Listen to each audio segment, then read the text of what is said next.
my name's Halle. This is my 1985 Volkswagen Vanagon. It is a professional Westfalia conversion.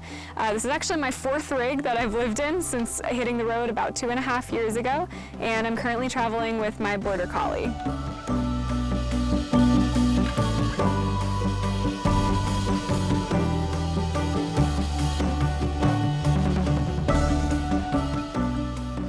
So welcome to my tiny kitchen. It is a propane stove. I fill this up like through the side of the van, so I don't have a separate propane tank, which is pretty cool because I can just kind of go anywhere that you can fill up propane for an RV. 2-burner stove, so that's awesome because I can like actually cook food.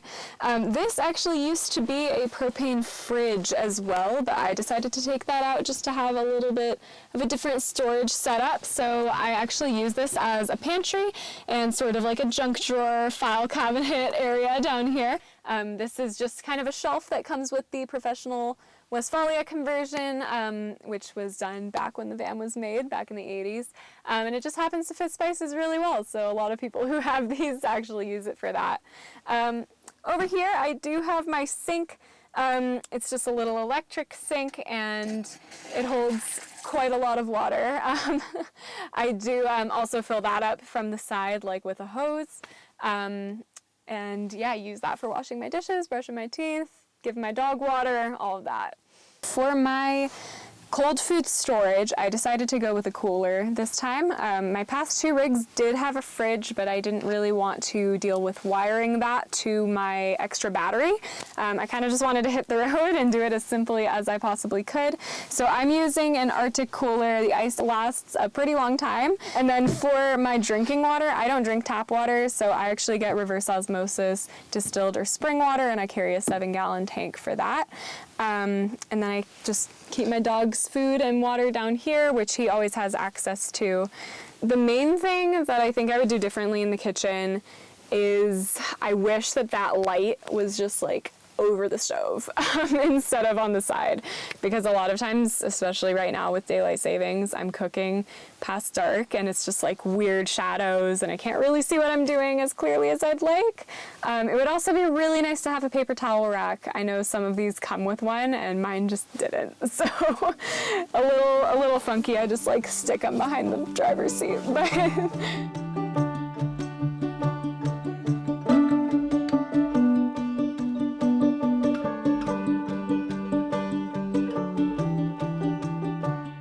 I started out just planning a 3-month road trip, which I did in my Kia Soul. I lived in the Kia Soul for 3 months. I hit all 48 connecting states in that 3 months.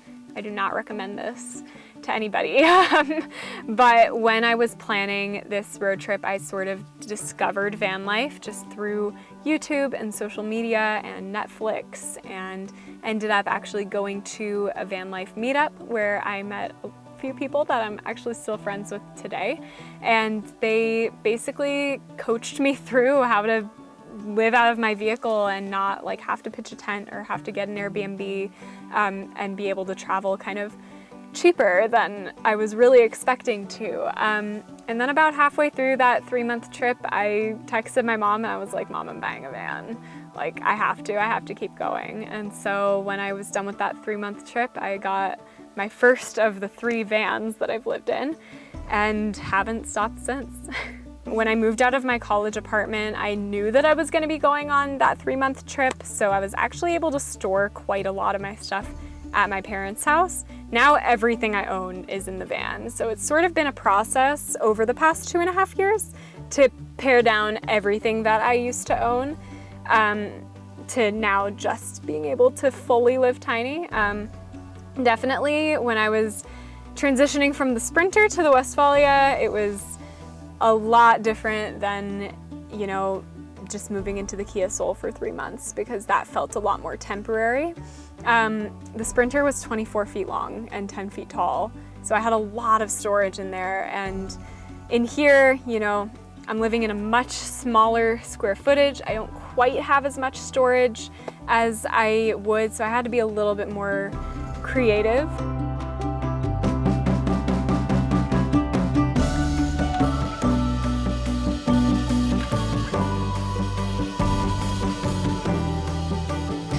right, so welcome to the bedroom slash living room area. This is probably combination my favorite and least favorite part of the van, just because I never really wanted to have a convertible bed when I moved into a van, but it's also not that hard to convert from couch mode into bed mode. I also really love that I have a table for the first time in all of my 4 rigs that I've ever owned. I've never had a table, so this is super exciting. This guy actually just like swivels out like this and is able to be, you know, a desk, dining table, anything your heart can possibly desire. And then it also like opens up all of this access to storage, like this closet, which has a mirror in it, and storage for, you know, clothes. My ukulele lives in there. And then down here I keep my dirty clothes. That is my hamper. And this compartment is just a way to access my water reservoir and just kind of see what level my water is at. And then this bench has a lot of storage under it. One of the things that I was really worried about, because I was downsizing from a Sprinter into this, was storage, because I had a Sprinter amount of things that I needed to fit into basically a car, because when the pop top is down, everything is just kind of in the body of the van. So having this amount of storage here was a huge game changer, and it opens like this. I keep extra blankets, extra yoga mat, my outdoor rug, all of that good stuff down here, and it keeps it out of the way, you know, for the stuff that I don't need all the time. I didn't really know where to put my books and my Oracle cards, which I use for work. So I have this handy dandy basket down here where I kind of just keep all of that stuff instead of having like a bookshelf. I think I'm probably a little bit shorter on storage than I would like to be. Just because things kind of float around the van. I have stuff that lives in the back when I'm driving and that I transfer to up top when I'm not, and I can have the pop top up. And I also have like rooftop storage for camping gear and that kind of stuff, because there just wasn't enough room in the van for that.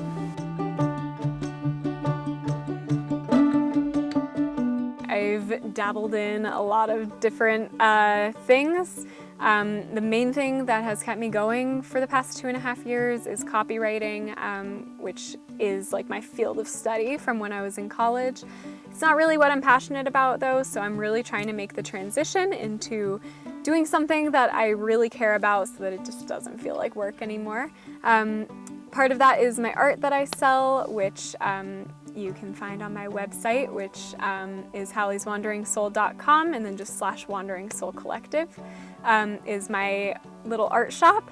And then something new that I'm launching right now is Sunbird Soul, which is now actually my main Instagram account, because Halle's Wandering Soul got hacked last night, so I would love the support. But Sunbird Soul is an intuitive arts and healing platform that I'm trying to launch soon, that kind of combines healing and travel and nature, and just really helps people to find their trajectory through getting outside and find their purpose and reconnect with their soul through traveling and seeing these beautiful natural places and just being with Mother Earth.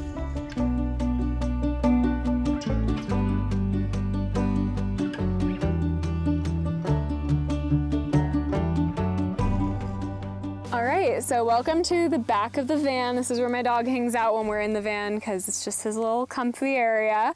His name is Lassen. This is also just kind of where I store my mattress pads. I made these out of 3-inch batting foam, and it was sort of my solution to the fact that the couch in the 1985 Vanagons are pretty lumpy. Not the most comfortable to sleep on unless you add a little bit of extra padding. So I cut up some 3-inch batting foam, and it's actually 2 pieces that are like stuck together here, that I put a crib sheet on, which is also a great solution to not having to put a sheet on my bed every single night, and keep the dog hair at bay.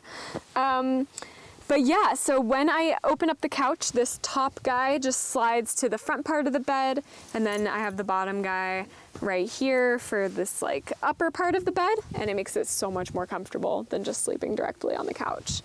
And then back here, a little bit annoying that I do have to lift these up to get into this closet, which is actually where I store most of my clothes. But can you move, Les? Come here.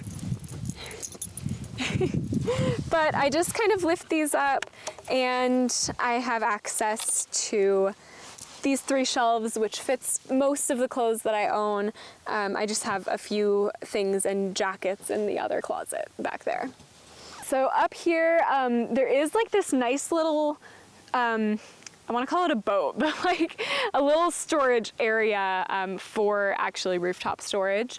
It was originally intended for like people's suitcases when they were going on, you know, the country's first road trips back in the day, but I use it to store a big rooftop bin, which I keep my hiking, camping, backpacking supplies in. I have like my big backpacking backpack up there, some tents, that kind of stuff that I'm not going to be using all the time, but I definitely want to have with me on the road because you never know what kind of adventure you're going to end up getting the chance to go on. Up there I also keep my Max Tracks, which I would never leave home without. I would not drive into the desert without my Max Tracks, because if you've ever gotten stuck on a sandy road, you just really don't want to be stuck out there by yourself with no solution to get yourself out. So those are actually the knockoff ones. They were like $80, and it's you're better safe than sorry.